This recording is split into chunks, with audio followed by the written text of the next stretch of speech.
Hi ನಮಸ್ಕಾರ, Geetha V ಅಡುಗೆ ಮನೆಗೆ ನಿಮಗೆಲ್ಲರಿಗೂ ಸ್ವಾಗತ. ಇವತ್ತಿನ ರೆಸಿಪಿ ಕಾಸಿ ಹಲ್ವಾ.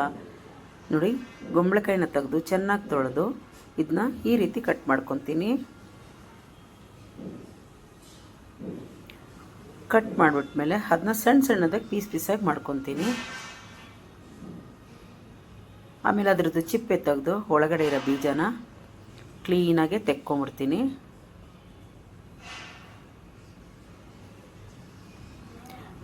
ಆಮೇಲೆ ಇದನ್ನ ದೊಡ್ಡ ಬಾಯೊಳಗೆ ಚೆನ್ನಾಗೆ ತುರ್ಕೊಂಬಿಡೋಣ ಎಲ್ಲನೂ.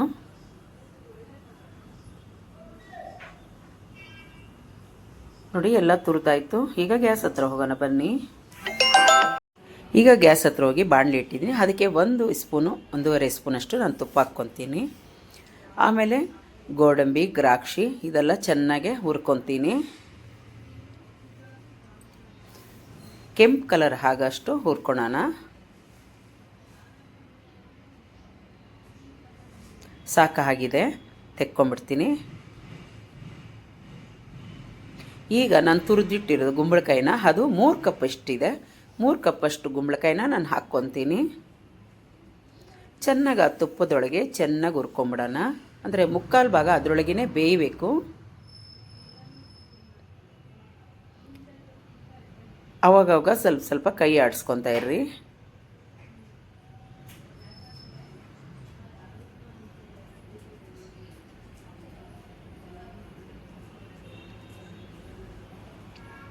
ಒಂದು 10 ನಿಮಿಷ ಮುಚ್ಚಿಡೋಣ ಕಡಿಮೆ ಉರಿಯೊಳಗೆ.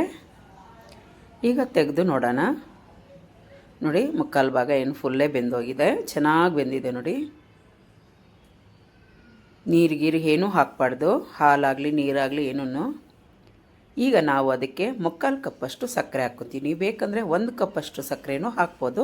ನಾನು 3/4 ಕಪ್ಪಷ್ಟು ಸಕ್ಕರೆ ಹಾಕ್ತೀನಿ.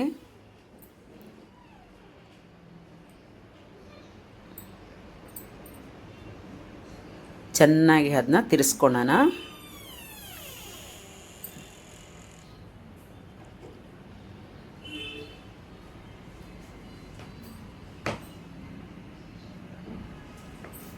ಆ ಸಕ್ಕರೆ ಪಾಕ ಎಲ್ಲ ಬಿಟ್ಕೊಬೇಕು. ಬಿಟ್ಕೊಂಡು ಆಗ್ಬಿಟ್ಮೇಲೆ ಗಟ್ಟಿ ಆಗ್ತೈತೆ. ಚೆನ್ನಾಗಿ ಗಟ್ಟಿ ಆಗೋಗಂಟ ಒಂಚೂರು ತಿರ್ಸ್ಕೊಳ್ಳೋಣ.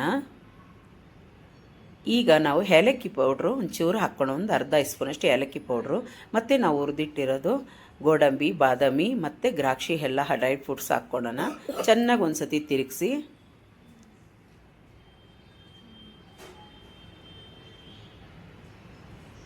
ನೋಡಿ ಎಷ್ಟು ಚೆನ್ನಾಗಾಗಿದೆ ಅಲ್ವಾ. ಪಾತ್ರೆ ಒಳಗೆ ಇಟ್ಕೊಬಾರ್ದು, ಬಿಡಬೇಕು. ಆ ಥರ ನಾವು ಚೆನ್ನಾಗಿ ಹುರ್ಕೊಬೇಕಾಗ್ತೈತೆ.